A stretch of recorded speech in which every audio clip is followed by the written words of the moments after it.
Yo, what's going on, everybody? Welcome to the Unstoppable Marketer podcast. With me, as always, is my wonderful co-host over here, Mark Goldhart. Mark, what's going on, my friend? Oh, just living life, man. Just getting ready for the Christmas holidays. Just went and swapped out my car for a different car. So, Oh, you did. I did, yeah. You did it officially. I did. And what'd you I go did it with? officially. Went with a 4Runner. Nice. We had a Wagoneer. The Wagoneer was great, but the model that we got, I mean, I don't know. The Wagoneer is great, but it wasn't super practical for what we wanted. And we're 3, 4, 5 people now, so three half people, 2 full people. 3 children under the ages of 8. Yeah, that's another way to say it. There you go. Kids. That's what he means by half people. Half I people. guess, right? Yeah. Okay. So nice. yeah, man, and it's good. We got the 4Runner. 4Runner's great. Just got my roof rack installed and gonna go on some Christmas adventures down in the mountains in a little place called Enterprise. So Nice. Get ready for ski season. yeah. That's right. And Christmas is all about stories. The stories you make and the stories you tell. And the stories you create, I guess, right? That's right. I guess that's what you mean when you say stories you make. There you go. Stories you make. Well, dude, I'm really excited about today's episode. So let me give you a little, before I introduce our guest today, I'm going to give you a little of my creepy stalking background on how we got this guest here, okay? So about 18 months ago to 2 years ago, I came across this brand, this cereal company that was creating content. And they were creating content in a way that I had, very few brands I had seen create content. We're so used to nowadays brands not being, unless you're a Gen Z brand, you're not used to seeing people get in front of the camera and talk and tell stories about the business that might not have anything to do with the product, and just talking about what they're doing as a company and documenting. And I thought it was super interesting and super refreshing. And so I started following this brand and recognized that it was actually being led by somebody who was in charge of content. And this person, his name is Leo Olsson. And so I started following Leo. He had a personal brand, and just kind of fell in love with the content he was creating, and actually used his content and what he was doing for the brands he was working for as references to our own clients, to people who I was consulting with, talking to, hey, this is a North Star of what you should be looking at from a content creation. And so we've got Leo Olsson, who is now the head of content for a really fun party game company. Leo, you might want to jump in and say, no, we are actually this, but they create really unique, fun party games, and sell them online. It's called Lucky Egg, based out of the UK and in London. And so I've been Leo's been on my radar for about 18 months. We started talking, Leo, maybe 6-8 months ago, finally kind of got schedules in line, and now here we are. So Leo, welcome. It's good to have you on the podcast. Thank you for having me on. Party games? Am I right to say party games? Party games. Board game sounds a bit too boring for what we do. Yeah, I agree with that. Yeah. I agree with that. Yeah, I was telling my wife, party game. No, I said board games, and she's like, so Monopoly, and I'm like, no, party games. Yeah, we're quite anti-Monopoly in the Lucky Egg office. Yeah. Okay, so dude, let's. I have a ton of questions that I want to jump into from a content creation perspective, but before we do that, let's just take a few minutes and tell the audience a little bit about you, how you got started in this content creation game, what you've done personally, and now what you're doing with Lucky Egg. Sure. I guess the best place to start is a lot of people of my age, of the kind of Gen Z group, is when I was 10, I had a YouTube channel where I made terrible videos. And I stuck with it for a little bit. I was really trying to be the next Marquez Brownlee. I was really into the tech YouTuber space, and did end up, reaching out to brands. I would send my little cold outreach emails saying, hey, I only have 500 subscribers, but I think I'd bring that unique youth perspective that you need. And I'd get brands to send me, the most random Bluetooth headphones and this and that. I kept up with that until I was about 14, and then I stepped away from content and started to try and be a bit more normal, as most teenagers do.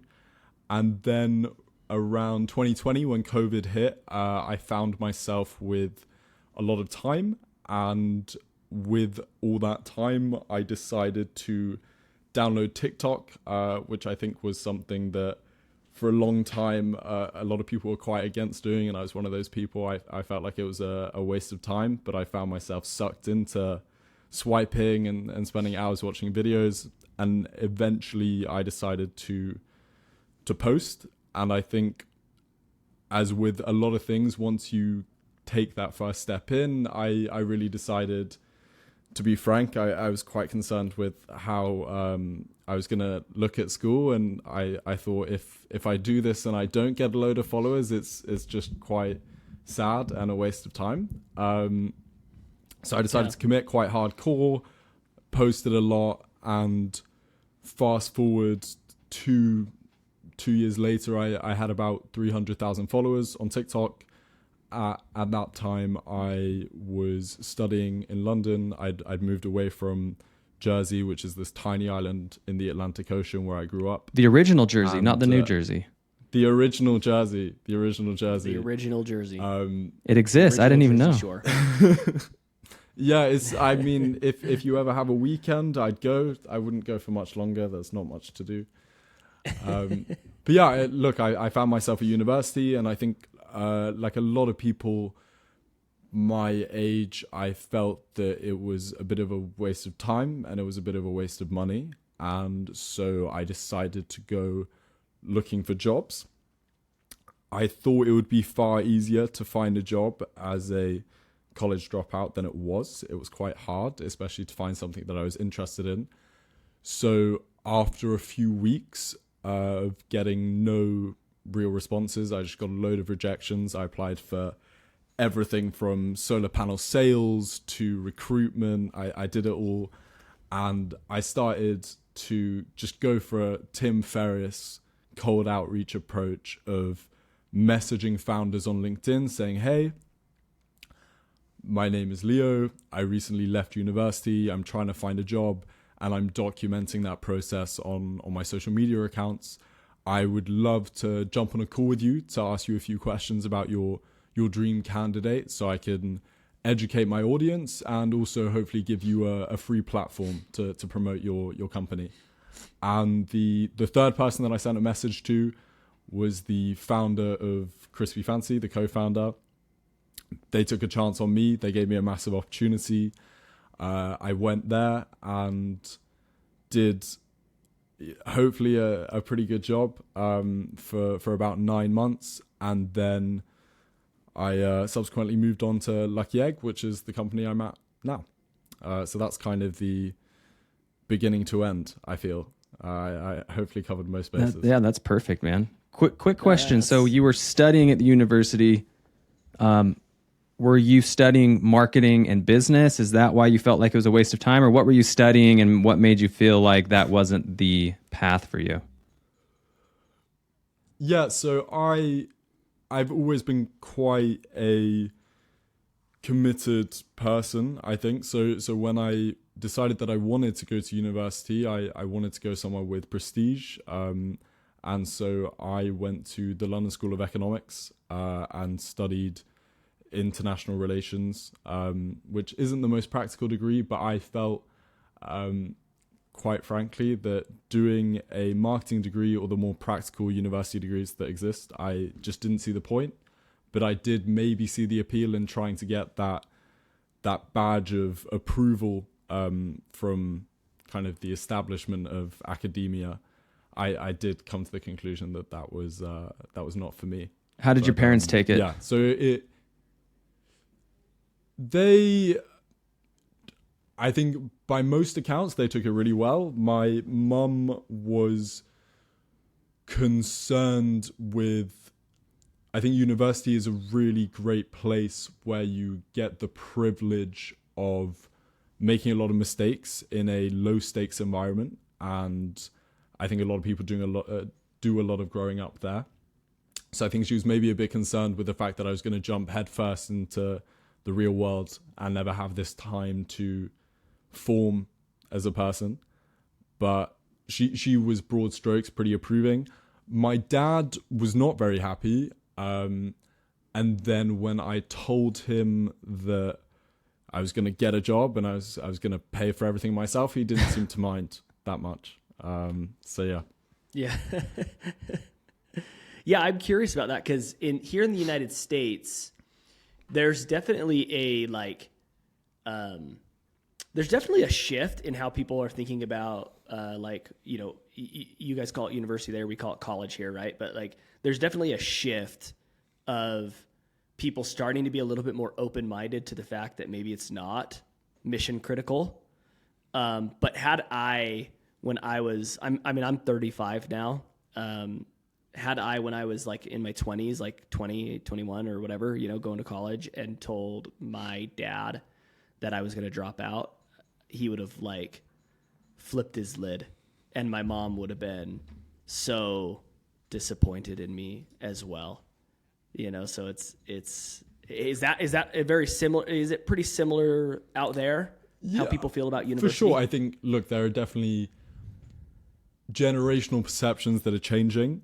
I do also think there was maybe, I definitely came to my parents with a plan of action. I think university, and I think what a lot of people say, take like Gary Vaynerchuk will say, if you don't know what you want to do and your parents are going to pay for it, go to university and figure out what you want to do with your life. Like that's a great use of your time. For me, sure. I guess the reason that I wanted to leave was I knew exactly what I wanted to do. I wanted to work in content. I wanted to work in marketing. And so therefore, I don't think it was super hard for them to get on board with the idea that I was just going to commit my time to something else. It wasn't like I was going to go, not that there's anything wrong with this, but I wasn't going to go to Bali and just kind of hang out for 12 months. So then you jump into this world where you now go back to your original roots of storytelling and making content and posting it. And now you're documenting this journey of, hey, I'm trying to get a job. I'm trying to break into business and into this space. What were some of the lessons you learned in those early days when you were reaching out about how to catch people's attention and make yourself look like a worthy bet for these businesses? Sure. I guess I had a massive advantage compared to most people in that, at least for the specific job that I wanted, which at the time I don't think quite exists in the way that it does now. The role of the in-house content creator, whether that's on the paid or the organic side, wasn't as much of a thing 2 years ago as it is now. Now it feels like every startup wants this person, and they're looking for it. Yeah. Then it was like a way harder sell because people were getting annoyed at me that I couldn't run ads on Meta or that I wasn't a media buyer. But I did have this portfolio through my social channels of this is a body of work that I've done. I have the ability to tell stories in this way. And if you want content that focuses around story and a narrative, and my thing, I think, has always just been selling people rather than the product and going with that approach first. If the brands were interested in that, I felt that the writing was kind of on the wall in terms of my ability to do so. And then capturing their attention, there's the Tim Ferriss cold email template, which I just think is a great place to start of opening line, this message will take X amount of seconds to read. I think that's really beneficial, especially on a platform like LinkedIn, where people actually have a tendency to read their messages and be intrigued.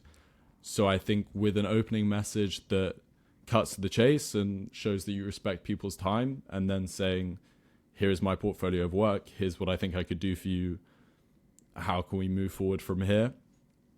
I think it's just a case of respect and showing why you're worth their time, which is really obvious advice, but maybe not so obvious at the time. Sure.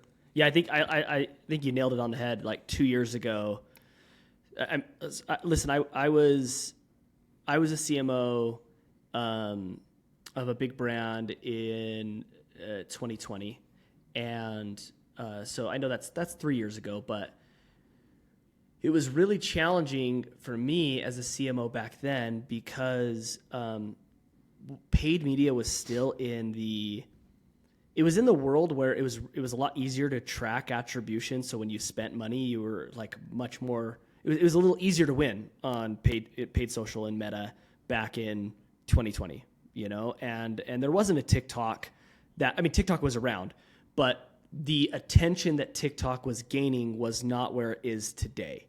Meaning that TikTok came into play and actually started hurting Meta performance because people started spending more time on TikTok than they were on Instagram, right?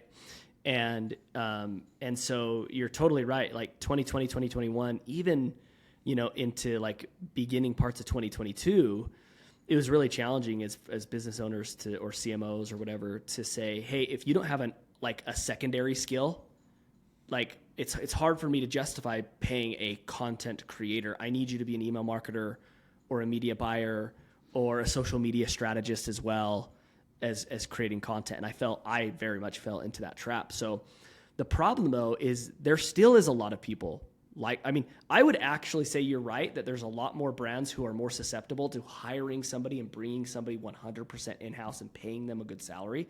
We're definitely more susceptible to that. What kind of advice do you have for brands when it comes to hiring good talent like you? Like, what advice do you have for them? Sure. I think you definitely touched on something that I've noticed lately in talking to founders, that this notion of brand equity and building brand equity has become way more of a hot topic. So a founder who starts a company now in his or her mid-20s, they're a lot more likely to push for kind of wanting their brand to be cool and wanting it to have this buzz, rather than going straight into, and maybe this is sometimes for the worst, going straight into the economics and the numbers and the paid media side of things. So I think it's really good that founders now have flipped slightly in their perspective to go more for a Red Bull is a classic example of what would seem to be inefficient marketing, but in the long term really plays out correctly.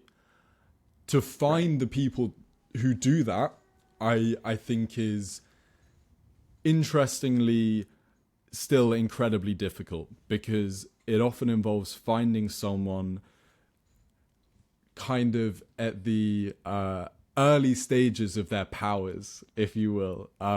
You need to find stage one someone Pokemons who is quite good. Yeah, literally. Yes, that's because right. if they're really that good, why would they come and work for you? And why wouldn't they do it for themselves? What's the incentive? So I think there's that side of things of just pure practical. I tell you to find someone who maybe isn't as good as you want them to be, and you make a work ethic hire rather than a skills hire. Classic advice. In the more short-term tactics, what I would recommend is going out and finding a film student or someone who is really into video production, who cannot make a good social media video, because if you give them the time and the patience to learn the format, those technical skills I feel are way harder to teach. And learning storytelling can be done just by exposure to good content. So giving them the work that I have done, the work that brands like there's a toothpick brand called Pick'em whose work I really admire. There's also Midday Squares, who are a functional chocolate company in Canada. Their work is really good. Showing them these brands who have done storytelling really well, I feel with someone with the right technical ability, they can be shaped to do the same thing. And quite frankly, a lot of brands do it through just straight up copying scripts and changing words, and that works. I personally wouldn't want to do that, but each to their own, as a starting point. What do you think because I love what you said. I think those are really good practical tips, because that's what I've always, like, the conversations I have with people are always like, yeah, we know we need to hire somebody like a Leo Olsson, but like, how do we find them? And how do we convince them to come work for us when they could be making, their own, a lot more money working for themselves? Or a lot of people like you start to consult as well. So like, not only your personal brand, but you do that kind of stuff. So I like these tips about trying to like find people early and take a chance on people early. What kind of recommendations do you have for brands to get those people to stick around, right? So let's say the brand develops a content creator, or the content creator is developed working for that brand, and they recognize what kind of opportunities they have. What do brands need to do to say, hey, stay with us? I would probably say it's no different to how do you get any other talented employee to stick around. It's your basic things of giving them skin in the game, making sure that they feel valued and compensated. But beyond that, I think what's really important is people who come from an analytical background often struggle to give creatives the rope that they need, and the trust that some days they're just not going to have it. And that's the nature of the game. That's how it goes. And you need to be okay with that, because it's not, in my opinion, 100% content is about the reps, but not quite in the same way that someone who does sales has their job.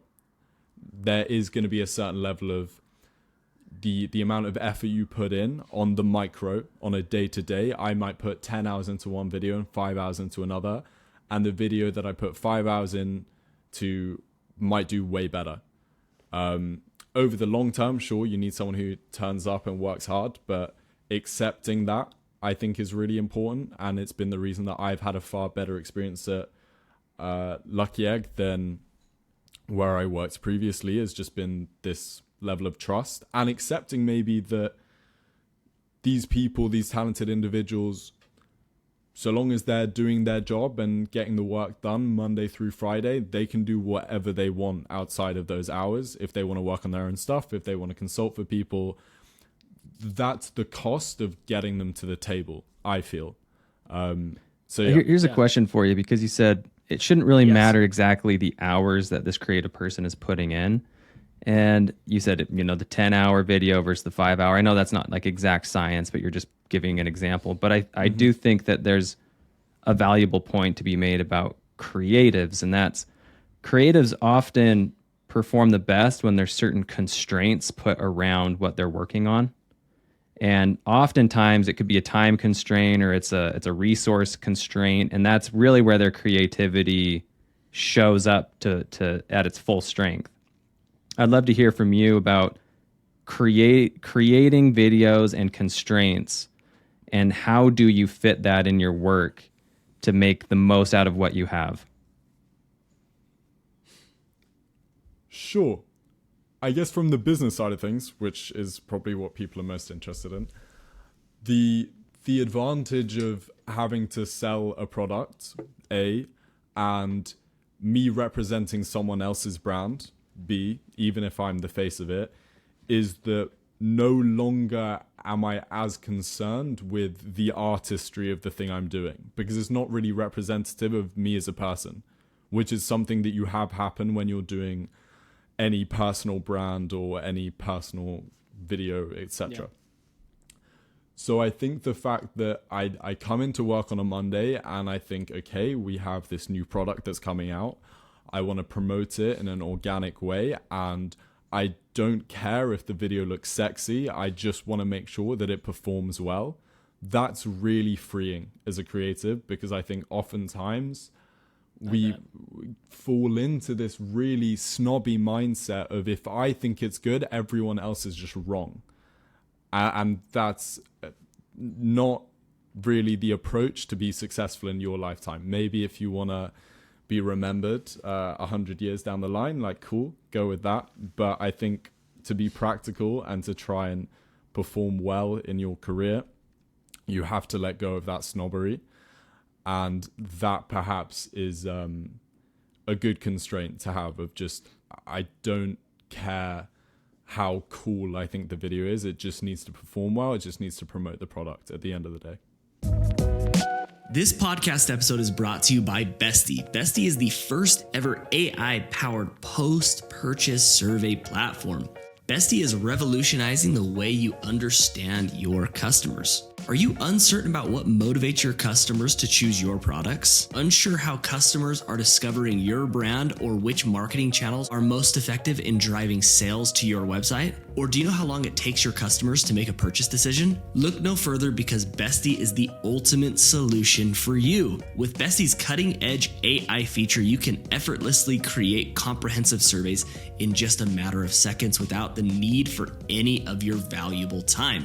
And that is not all. Bestie's automated insights will regularly provide you with actionable information week over week, giving you the tools to drive your business forward. Now, with the holiday season in full swing, there is no better time to start gathering valuable customer data. Bestie is offering an exclusive 30% discount for Q4 alongside a 14-day free trial. Do not miss out on this opportunity to supercharge your business and truly get to know your customers. As e-commerce owners and agency owners ourselves, we use Bestie every single day to help us make better decisions on how we communicate, acquire, and grow our customers. Visit Bestie AI or check out apps.shopify.com/bestie today to secure your Q4 pricing. Don't wait. Start making data-driven decisions with Bestie today. Love that. That's awesome. One thing that I wanted to ask you was, they're jumping kind of back into this, like, kind of this question around how can brands find people like you. Another thing I wanted to like toss out there to let brands understand what we mean by, like, Leo said something like skin in the game, when it comes to like give them. So like you said a couple things, right? It's like, give them creative freedom, which is kind of what we just talked about. Give them the freedom to have a personal brand. Don't say, hey, the moment you come here, you can't keep working on this stuff. You don't have opportunities to make money there or whatever. You got to give these creatives some freedom, some creative freedom outside of work as well. But then there's also skin in the game, which can mean two things, which is money as well as potential like pieces and shares of a company.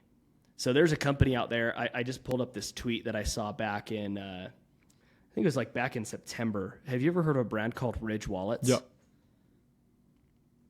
So Ridge Wallets is a 9-figure business, and the founder tweeted this out, and he said this: I'm offering $1 million contract to a content creator to come in-house at Ridge. What does this mean? What's the catch, and how do I apply?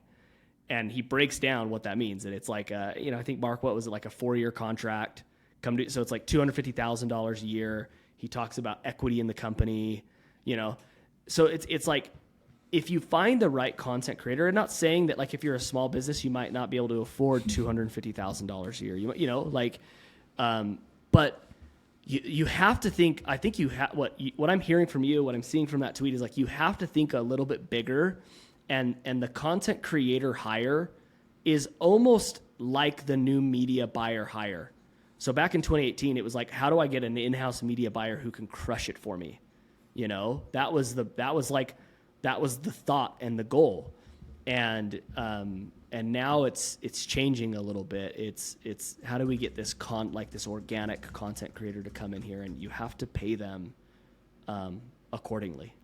Yeah, absolutely. And even for those smaller businesses, I think going back to Red Bull that was mentioned earlier, this is a good example of, they don't have a face of the brand, but they've been working with, we can call them content creators, but athletes for a very long time, right? So they've been working with this army of athletes to promote their brand. And guess what they also were doing for a long time? And I get their business model's different. Energy drinks and margins are quite different than other businesses. But man, I remember their guerrilla marketing back in the day. They had the Red Bull girls. I don't know if they were over there in the UK, Leo, but on every college campus.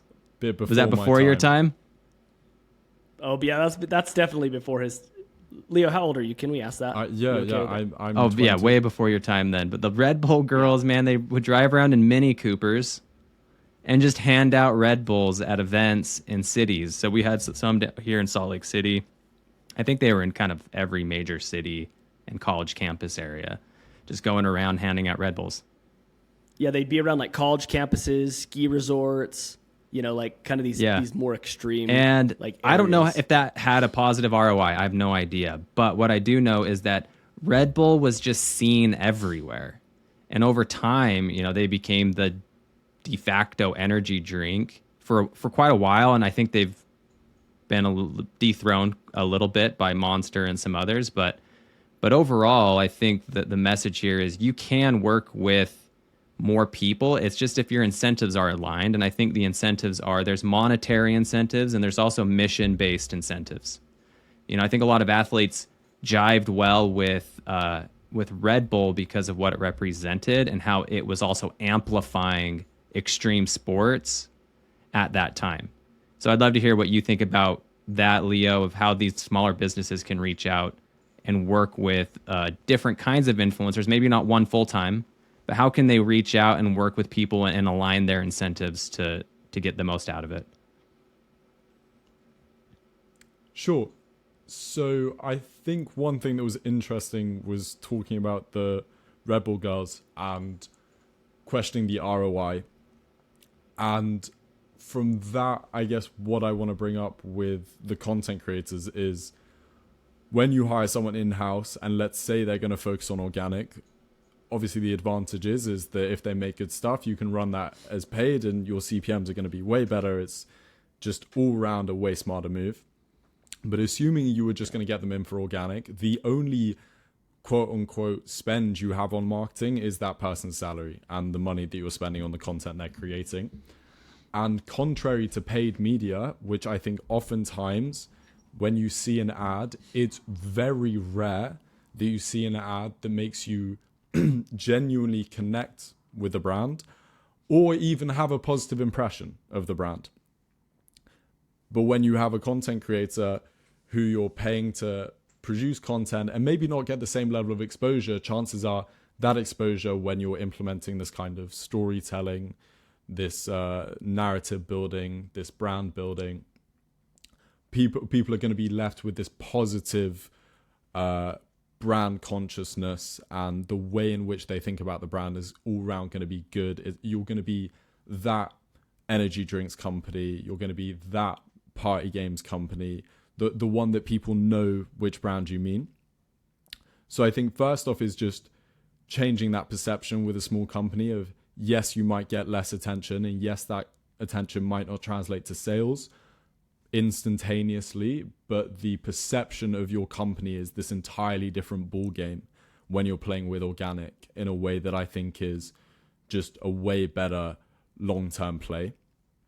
In terms of then being a small company and getting that person in the door, I guess it's just about offering them creative freedom like we talked about, but genuine practical. I have a helicopter. Hopefully you can't hear that. Oh, that's your helicopter. Genuine, like that's my helicopter. Right Yeah. Get into content, guys. But genuine practical enthusiasm. You need a founder who's willing to be in the videos. I strongly believe that. If you don't like being on camera, tough. Like, it's time to buckle up, and maybe it's just you smile.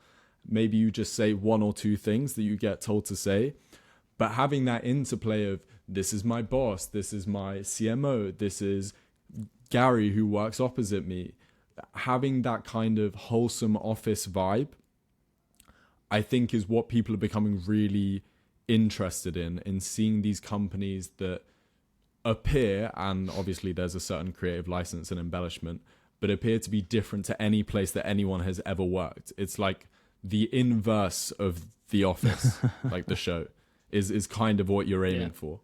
So having a founder or a team who are enthusiastic about being in the content, and I think that also somewhat depends on getting someone in who has that passion. But yeah, giving them that enthusiasm and parting with the perception that you're going to get less impressions than you would on paid. Like maybe you do, maybe you get more, but the attention is all the more valuable. Now, speaking of this, I want to ask Yeah, a I love question. that. Maybe we should have asked it at the beginning or just shouted it out. But how many views are you responsible for on TikTok? Views is tough. I guess I've always measured it a bit more in terms of followers because one, it's way easier to do, and two, the point of the kind of content I create and the kind of content I advocate is making videos that leave people interested in where this company is going to go, and more importantly, being invested in where the company is going to go. You want to build an engaged community of diehard fans. That's so much more important than a lot of brands who will have these opening founder story videos that reach 5 million people. That's great, but if you never touch or interact with that person again, I do think that's pretty pointless organic content. Like the only way organic works is by having these repeated multiple touch points. So come, let's say Q4, the Christmas season for some products, or January wellness when people are getting into that for other products, you're going to be back of mind for when they're having that purchasing intention to actually go out and buy those products. I love that answer, but I do want to just shout out that if you go look up Leo Olsson or you go look up his companies, there are tons of videos, 500,000, 1 million, 1.5 million views. I mean, the engagement as well is through the roof if you look at just views to engagement.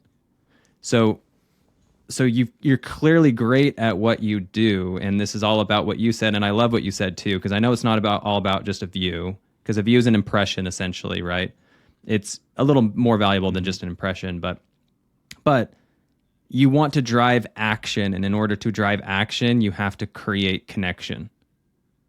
And so for you, I mean, the Brits have a long, storied history of telling stories, right? Some of the greatest storytellers in the history of the world come from England and the great UK. Which, you know, it took me a long while to even understand what the difference was between the UK and England and all of the countries. No idea. That's such an American thing to say, but it's true. I appreciate the honesty.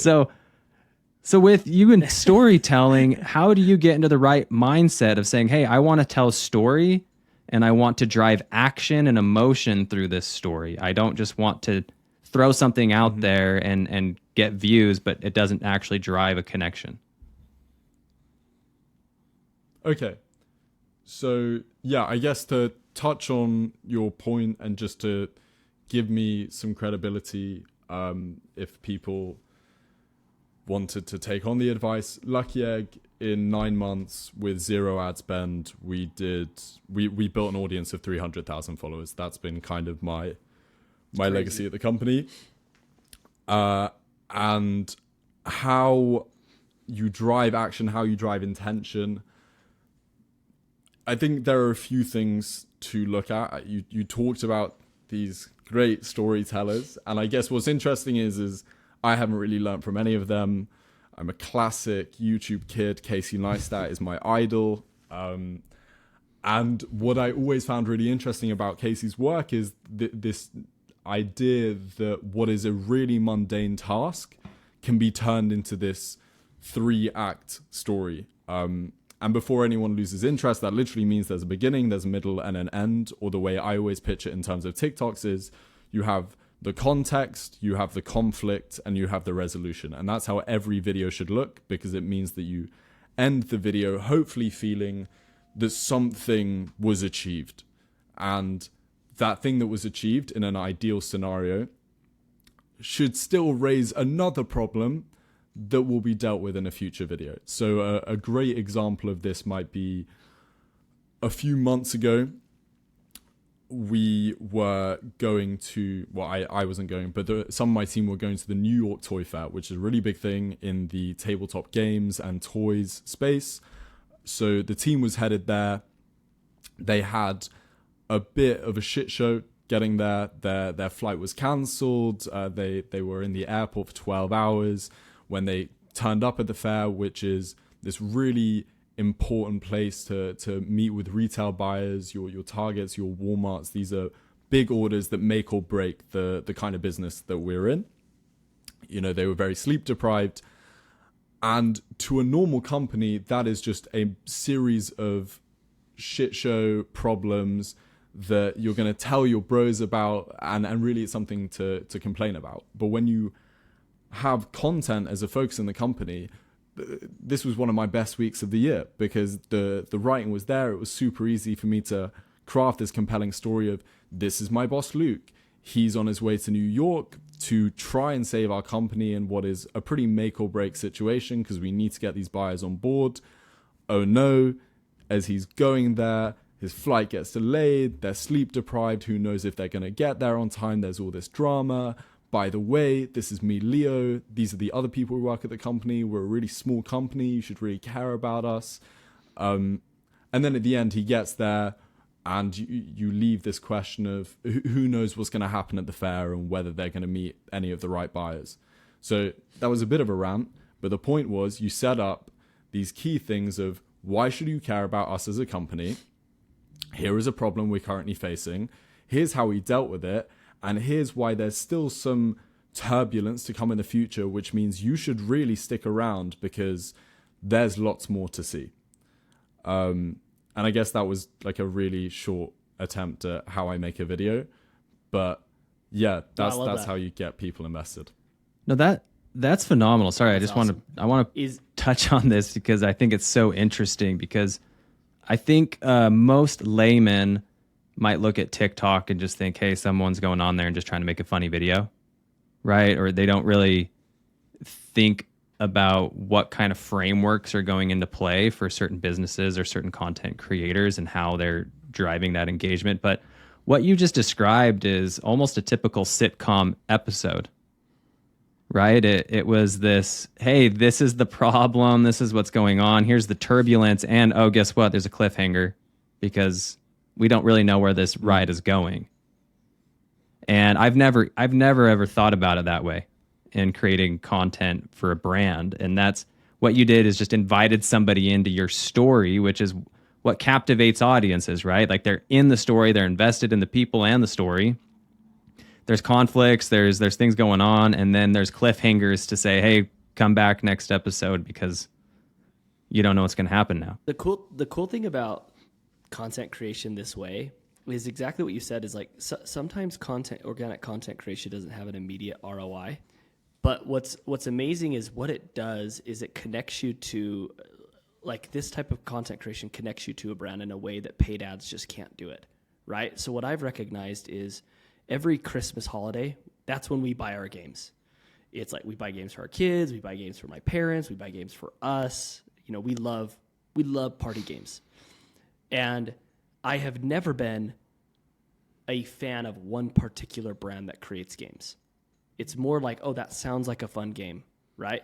But what's been interesting is since I've been following Lucky Egg, Lucky Egg is now the brand that I'm going to buy for the Christmas season because of what you've done to get me into the story and how you've got me interested in the founders. You got me interested in what you're doing. And so, yeah, a couple days ago, I was looking at your website and I was on Amazon and I'm looking here to say, okay, these are probably the games I'm thinking I'm going to buy here. So I love what it can do. Content doesn't always have to have that direct ROI the way you want paid ads to have a direct ROI, right? 100%. I think just on that, and like as a sort of tying the two together, when I worked at Crispy Fancy, I had a guy called Johnny who came in and worked for me, who kind of worked under me, and I guess I mentored him in the ins and outs of making organic content. And what's really interesting is he now has a supplements company where he sells, among other things, Clear Whey. I know that you're a big Seek fan, right? Similar vibe. And he found that after a certain point, he was struggling with organic content. But when he took those same storytelling principles and started implementing that through TikTok Spark, his ad cost was so much lower than any other competitors because he's generating content that's actually interesting to people and then putting money behind it. It's kind of the perfect storm. So you can hire these organic only creators, and I would argue they're still going to give you a ton of upside on the paid side of things if you give them the opportunity. Totally. Well, not only because of the content, like you said, that they can create and turn into ads, but also the one thing that I think a lot of brands forget about is the best way to retarget from a paid perspective is by video views, is in platform engagement. Ever since iOS updates, it's very challenging to retarget people who came to your website because you lose a lot of that with the privacy stuff that Apple has since put out over the last couple of years. But you can retarget on anything that happens in platform. So the beauty of this organic kind of strategy that we're talking about here is you at Lucky Egg are building a retargeting audience that you do not have to pay for. Now you can start to like run paid ads into that audience, and it's going to be significantly cheaper because a lot of brands are running what's called like prospecting and awareness campaigns, and then they get into the retargeting campaigns and they close them over here. You're doing this for free. Right, so there's all this money. So that's the other piece that you didn't quite touch on there as well. So it's not only the content that you get to be able to utilize as ads, but it's the audience that you then get to market to. So that's the other killer part. So Leo, what's one of the biggest mistakes brands are making when it comes to creating content? It's probably going to sound somewhat harsh, but I do firmly believe that one, if you're not going to seriously try, then just don't. I think it's a waste of time. I think that the time of cheap wins is kind of over, in this idea that you can just go viral on TikTok that was really big about 3 years ago. I just don't think is quite the case anymore. Beyond that, if you're a brand and you have decided that you want to pursue short form content, let's say whether that's Instagram Reels, whether that's YouTube Shorts, Snapchat Spotlight, etc., I think one crucial thing is just to ignore every trend. I think it's a waste of time. I think it makes no sense at all to try and make your brand stand out by doing the same thing that every other person or brand is doing on the platform. It boggles my mind. And then what do you do instead of that? I don't think necessarily it has to be Leo Olsson tell a story. I don't think it has to be that. I just think it needs to be a unique format that you're prepared to do or think you could do for an extended period of time, up to a year, because it's probably going to take a while to find the right audience, and then you're going to want to test things and try things out. But yeah, I think tying yourself to trends is the wrong kind of constraint to adopt, and nothing frustrates me more. Yeah, and it's funny because that's generally one of the number one things that brands will think of, right? 100%. I mean, I don't even think it's a brand issue. I think that's just a human problem, right? I mean, well, just going to sports, for example. I mean, a sports coach always tells you to don't focus on the numbers, right? Don't focus on your numbers. You got to focus on these fundamentals or like these extracurriculars that you're like, okay, cool, but I want 15 receptions in the next game or whatever the number is. And that's what you're trying to do. And it's like, well, that doesn't matter, right? Because if that's all you're focusing on, you're not going to put in the work on like the fundamental principles that get you the numbers, right? The numbers are just the byproduct of following the fundamentals. And I think every person, regardless of what you're working on, like we tend to do that. We tend to focus too much on what the result is instead of focusing on, hey, how do I follow these principles and these guidelines and then create it and make it my own thing. But you can't make it your own thing unless you know what the fundamentals are. And I think that's what Leo was saying earlier too, right? Like he has the fundamentals down, And even going all the way back to what you said about when you're hiring someone, if they have the fundamental technical skills, you can mold them into the whatever they need to be for TikTok or whatever platform you're hiring them for. But it still comes back to, do you have fundamentals and principles that you can mold into your own and then tell your own story with? Or are you just trying to like throw your story out there and you're expecting everyone to care all the time? Leo, I got one last question, at least from my angle, from my end, as we kind of come to a close here. But one thing you said that I thought I'm glad you said it, is you said founders, you got to get over it and you need to be on camera. Look, I'm a millennial, and putting a camera in front of my face, if I was 20 years old, I would have felt like somebody would have punched me. You know what I mean? If I would have walked around with a camera in my face, I really would have felt that way, you know? And so a lot of millennials, which to be fair, just generally, like, that is what the majority of the businesses are usually millennial owned. You definitely have people who are in the Gen Z space who are doing it, and they crush it with content because they grew up with cameras being okay, right? Where cameras, it was a big faux pas for Mark and I. What are some tips or pieces of advice you can give to people who don't want to be on camera or don't think that they need to be on camera? Cool.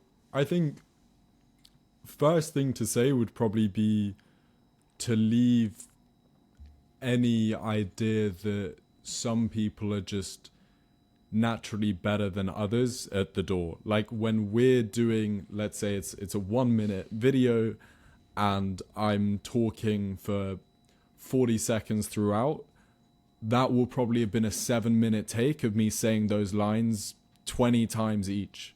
And then I take my favorite take of the way I said that sentence. So first off, I think anyone who does content will tell you that it's going to take many, many tries to find that little take that you think is good. Second off is the fact that all of our videos, Lucky Egg, and my personal videos, I'm a writer first and foremost. Those videos are scripted word for word. There's no off the cuff. There's no natural improv, because I don't think I'm that naturally interesting or compelling. So I write that stuff down. I make sure it sounds good. And I think that takes away this fear that you just turn on the camera and you suddenly have to be interesting. You don't. You take the time, you figure out what you're comfortable with, what you think is a good representation of you. You show it to other people just as you would with a speech, a presentation, anything else. And then you sit down and you mess up many, many times. And eventually you'll have a take that you're happy with. I don't think it's ever simple or super easy. And I think that's completely okay. And once you get past that, it's going to be far easier to do it because you have no expectation. Then how do you advise people that get worried about the anxiety and the repercussions of a bad video or negative feedback?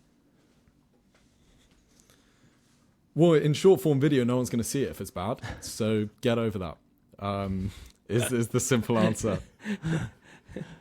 That is great. That's so good. And I mean, people's attention spans are about 7 seconds now too, right? So if it's bad, it'll blow over by next week. 100%. It's a good point. Mark, you have any other questions? I think this has been great. No. I think that was phenomenal. I had a really bad joke about English writers, but no, it's really terrible. It's only a good joke when it's only a good joke if you like cat, but I missed the moment. To do it. I was going to say the great storytellers of England, like King James. I think the Bible's been read by a lot of people, but obviously King James didn't write the Bible, right? Nice. Made me smile. I got a smile out of Leo. So it was an unreal joke. It's a shame you weren't here. it was. Dude, we're just not as witty as the Brits are than American comedians. That feels like a strong I don't generalization. think it is though. Like if you just think about, I think Andrew Schultz is quite witty. oh man, he is witty. Yeah, you're right. Like he's witty, but it's just different, right? I just think that British comedians tend to layer because there's a little more dryness to it, so they try to they come up with these layers of intellectualizing their jokes in a way that I think that Americans don't. Like, Americans are a little more just like in your face and have energy, which is its own skill, and it's its own critique. It's not saying one's dumb and one's smart. It's just, I just think that the British way of humor, like with the Monty Python sketches of the world, right? Like, they're just always so clever and interesting. Well, do you like the British version of The Office more than the regular, I do. like the American version? The first of The season, Office? for sure. Which one's Yeah, better? like the first season of, well, there's only one season of The Office in England, right? Or the British version. Is there two? I think there's 2. Far think better there was than the 2. first season Yeah. of the American Office. But I agree okay, with that. this feels a bit like as in to take like basketball terms, this feels a bit like the LeBron versus anyone else debate of the sheer fact that the US Office went for, let's say, 9-10 seasons, maybe shows that was the real testament to being good. Sure. Yeah, it could also just say that American audiences will just stick with something for far too long. Like The Walking Dead's been around Maybe. for how long? It's still it did go- going. How is it still going? That's true. That is true. It did. It hasn't it did been go good on for like 3 seasons too long. Yeah, the Office did American too. Office. And The Walking Dead should have ended like 4 or 5 seasons ago, for sure. All right, well, listen, Leo, let's close it out here. Tell everybody where people can find you and Lucky Egg and what you guys are doing. Sure. I mean, you can look up my personal stuff if you want stories from my life that try and be somewhat motivational. Find me on Instagram or TikTok. Just put in Leo Olsson. That's Olsson. I'll come up. Check out Lucky Egg if you want games that aren't boring, that aren't like Monopoly, that don't last hours and make you hate your life. Lucky Egg official on Instagram, TikTok, everywhere. Yeah, pretty much that's it. That's me. Dude, thank you so much. This has been awesome. I can't wait to listen back to this episode. I don't know if you saw me like in parts of it. I was writing things down. I always like it when like I have a guest and I take notes. So super amazing. Thank you so much. Everybody, thank you so much for tuning in. Go check out Leo. He's one of my like top 3 to 5 examples of what I'm usually talking to people about, the type of content to create. And so I think if you want some good inspiration, he's an amazing person to go check out. And we will see everybody next Tuesday. Thank you so much for listening to the Unstoppable Marketer podcast. Please go rate and subscribe the podcast, whether it's good or bad. We want to hear from you because we always want to make this podcast better. If you want to get in touch with me or give me any direct feedback, please go follow me and get in touch with me. I am at the Trevor Crump on both Instagram and TikTok. Thank you, and we will see you next week.